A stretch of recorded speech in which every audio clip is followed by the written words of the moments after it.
Hi, everyone. My name is Ann Simonton, and welcome to another edition of Moving Forward. I'm both the host and the producer, and we're pleased to have today Executive Director for Breakthrough for Men, Chris Fitz, and Breakthrough Board Member, workshop presenter, and retired forensic pathologist, John Hain, with us for this program today. Thank you so much for being here, and welcome to Moving Forward.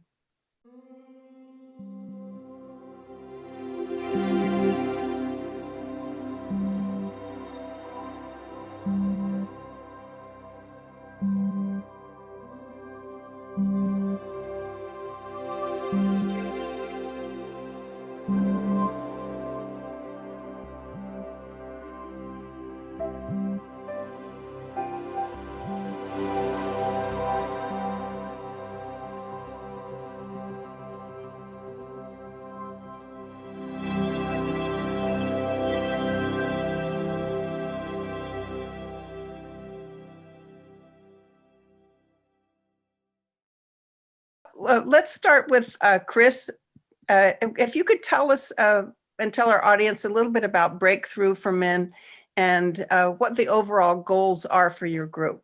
Sure. So Breakthrough is a nonprofit that was begun in 1987. And our community, we think of ourselves as a community, we do a wide variety of teaching classes and community social events. And our core signature activity is a 32-week workshop for men, the goal of which is to help men build more deeply meaningful relationships, starting with the relationship that we have with ourselves and happier lives. And we think that this is work that's vitally needed throughout the world, and not just for men, but for families and the community and society at large.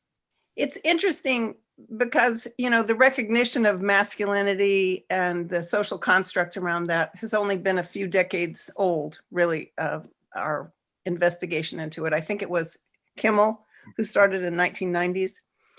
And so I'm wondering if you could talk about how your group understands and discusses work around gender and gender inequality. Do you go into, or do you just basically try to start the men with where they are and their own sense of self-worth? So one of the things that I think distinguishes Breakthrough from other men's groups is that, from my perspective anyway, at Breakthrough, we don't try to redefine masculinity. It's our sense that most of us, not all of us, but most of us who identify as male have been male our whole lives. We know that we're different from women. The problem that Breakthrough is trying to address is that we believe that in cultures all over the world, boys are trained to stuff down, if not kill, their loving humanity in order to be, quote unquote, real men.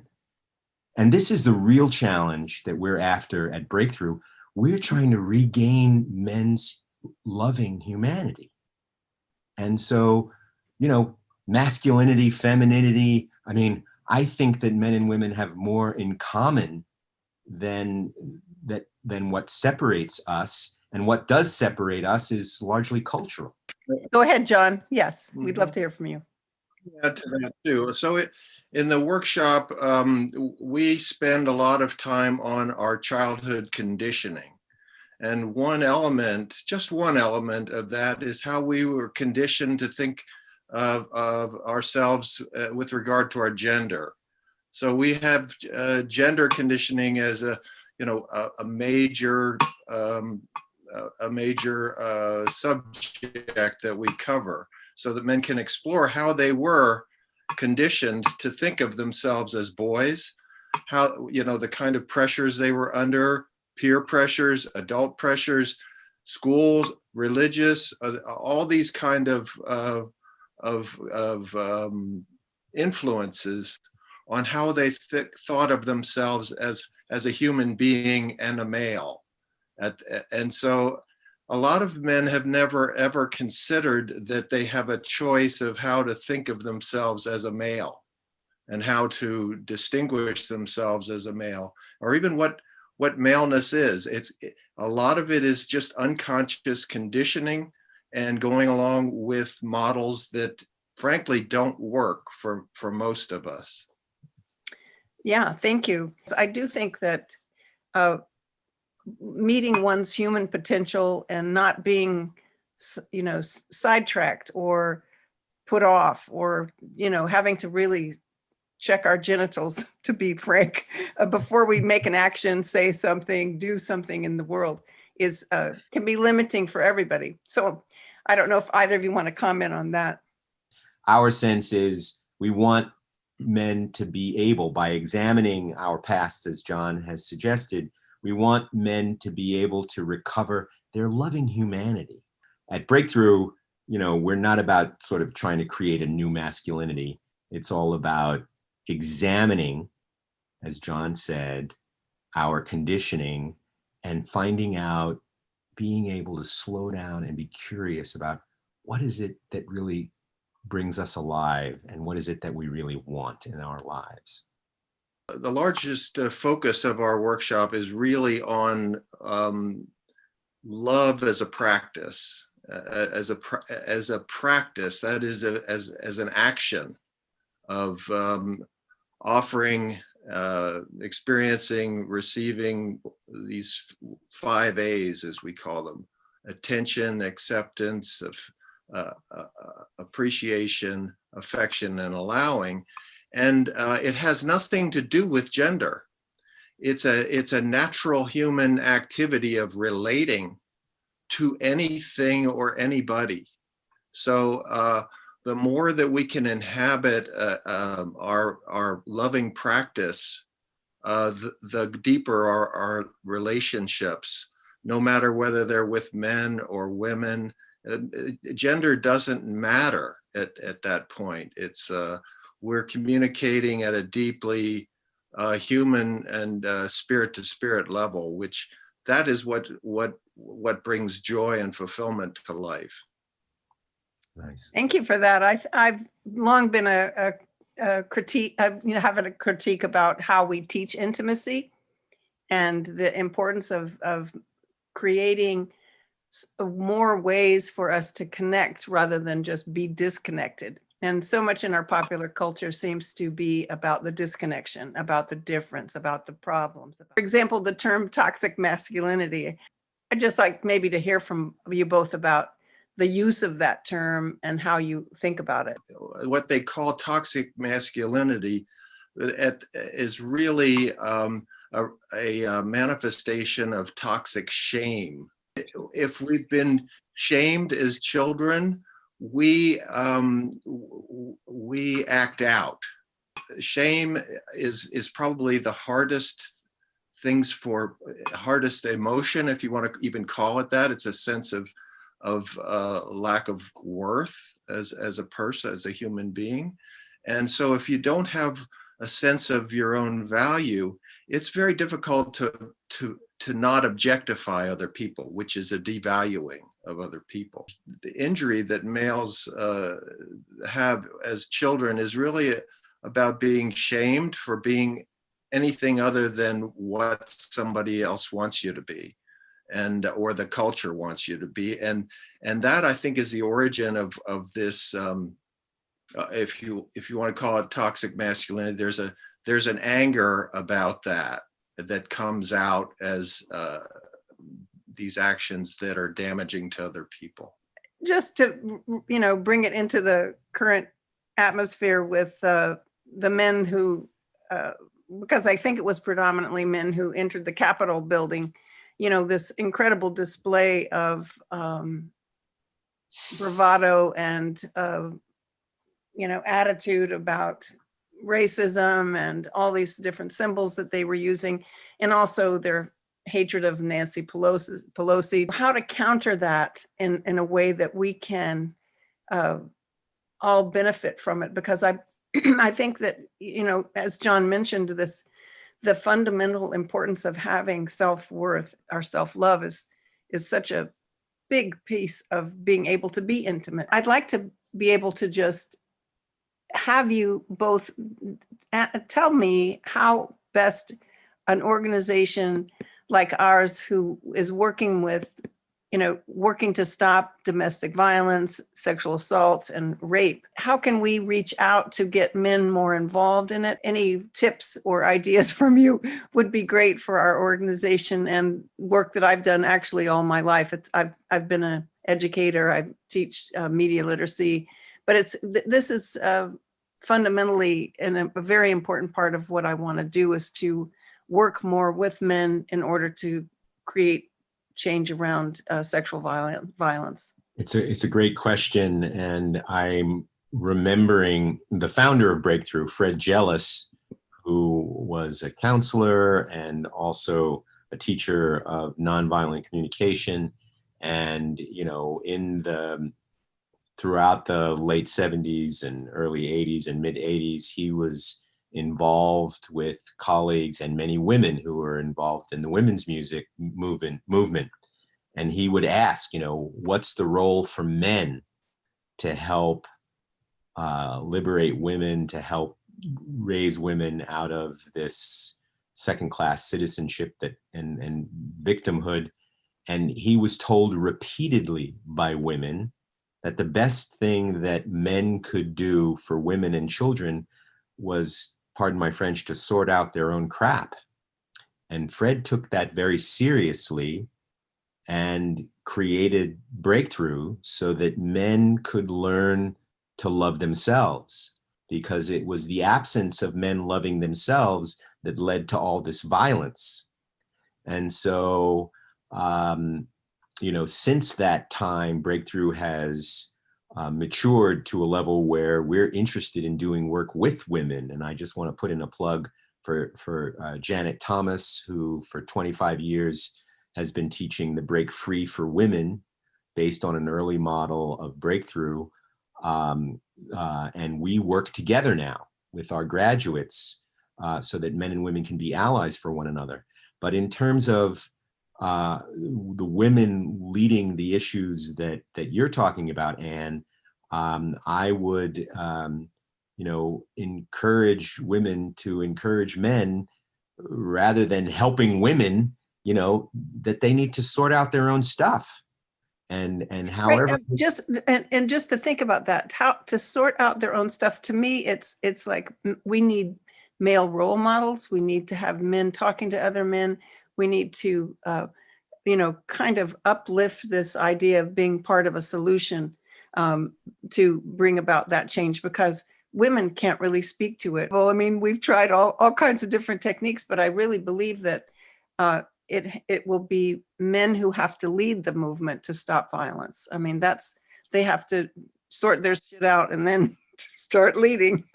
Right. No, absolutely. Yeah. So there are in Santa Cruz, there's this mentors group, and there are a variety of groups that are trying to deal with these issues. And send them to us, send them to Breakthrough. Okay, good. So. Men's true strength is in their vulnerability. And that's the big secret. The big lie is that our power is in our invincibility, or in our power as a to perform.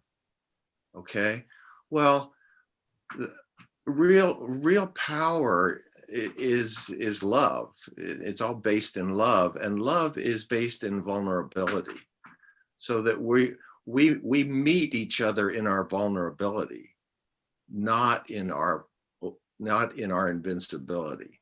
So it's a lot of it is counterintuitive. So without going through a program, it's really hard to understand it, like a program like ours, because we really we start with learning how to be comfortable with our emotions, not just comfortable with them, but to embrace our emotions, no matter whether they feel comfortable or not. Yeah. And so this ability of men to be with discomfort is the door to being more vulnerable.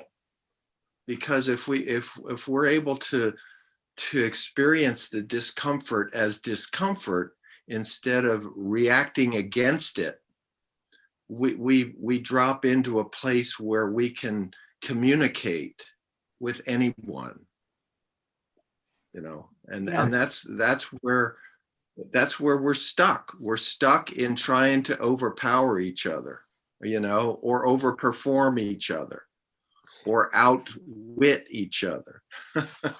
I was very moved by the idea that you incorporate some of the cutting edge trauma intervention work like IFS in some of your workshops. So maybe if either of you wanted to speak about that. When we're children, we develop ways of operating based not on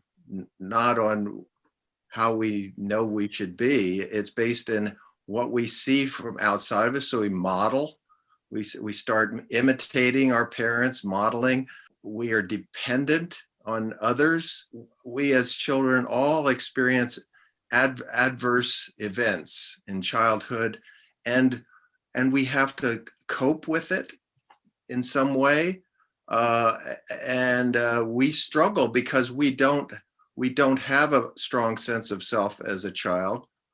Therefore, we make attempts at doing the best we can, and that builds these parts of us that are trying to get it right, or trying to meet the conditions of others usually.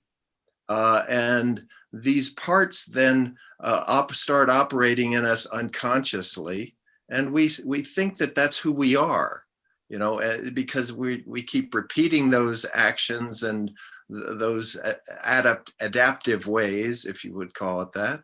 As we get to this point where we things aren't working for us and we meet challenges later, we keep operating from those childhood parts and wonder why it's not working.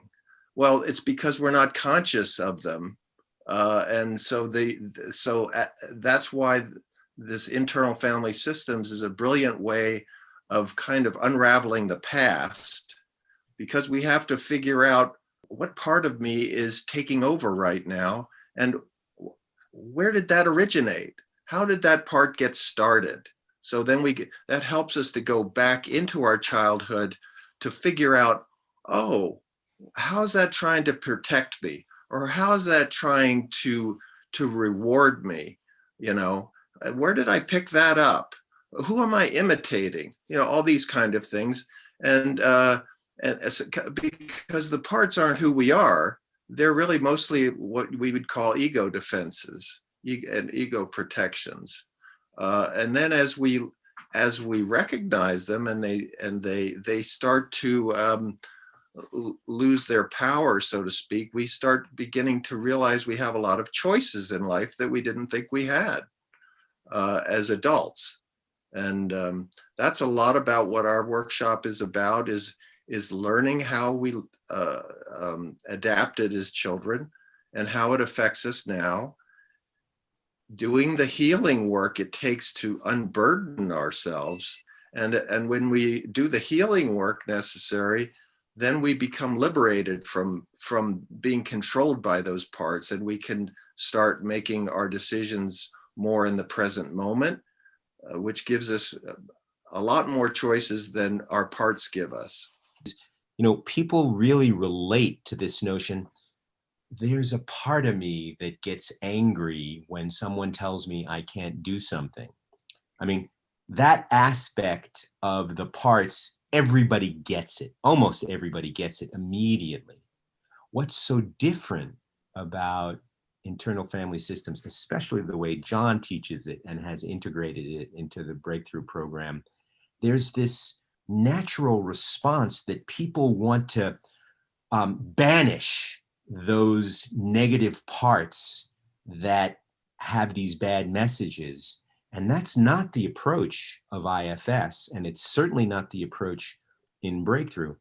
The thing that's so different about the loving compassion and having that daily focus on love and the 5 A's, as John said, is that we need first to greet these protective parts with loving compassion and to know that they have something, some adaptive strategy that comes from our childhood.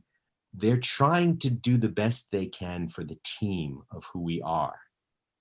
And that embracing those parts of us with compassion and curiosity first, that's essential for the healing process. And that, while everybody gets it that they have parts and there's a part of me, people want to banish those parts. And at Breakthrough, they learn, and it's challenging work that needs to be supported in a daily practice. How is it that we love all of who we are so that we can come together to change the patterns as opposed to banishing or ridiculing or, trying to exert discipline, So anyway, it's IFS just fits perfectly with the Breakthrough model.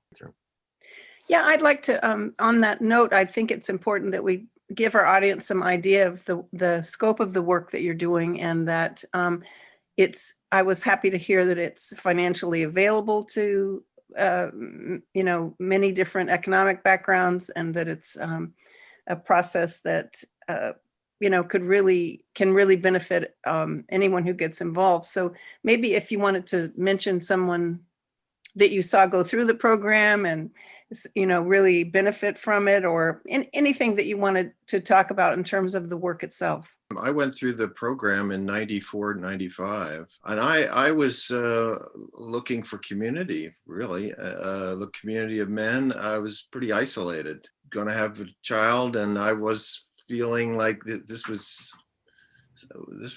a big deal for me to have another child. I was at 45 years old, and this would have been my second set of children, and so I thought it was really important for me to look to do some work on myself so that I could be a better parent. I went through the workshop, and let me tell you, I had never experienced anything like it. It was a guided revelation. I'd never understood,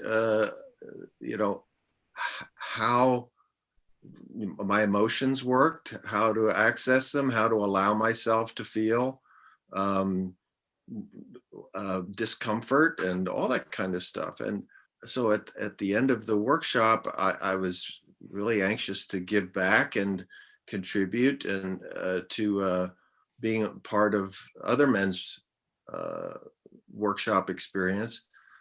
Well, at that time, at that time, our son was about a year old, and my wife came down with cancer, and a serious cancer.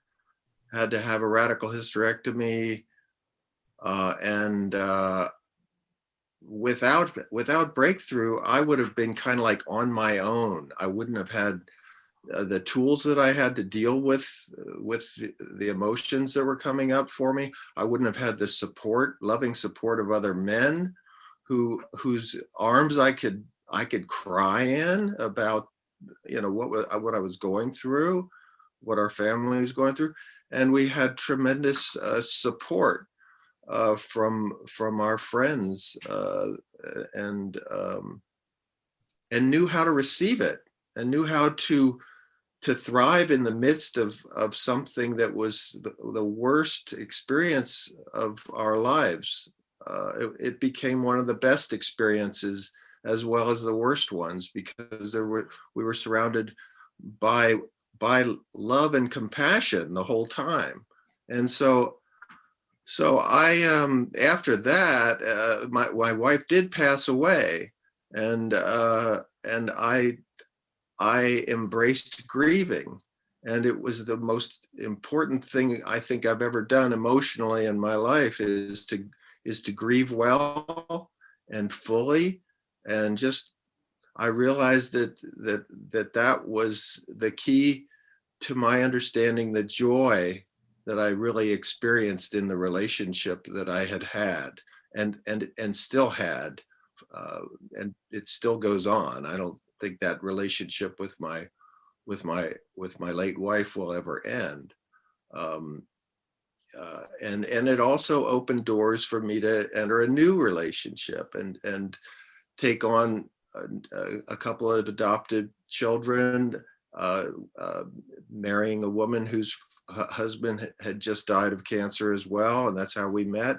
So the gifts of breakthrough just kept it. I kept receiving more and more gifts, and so that's why I've been dedicated to this program for 25 years, and it not only saves lives, it saves men's lives, those who are in despair. It just augments everybody's life that goes through it.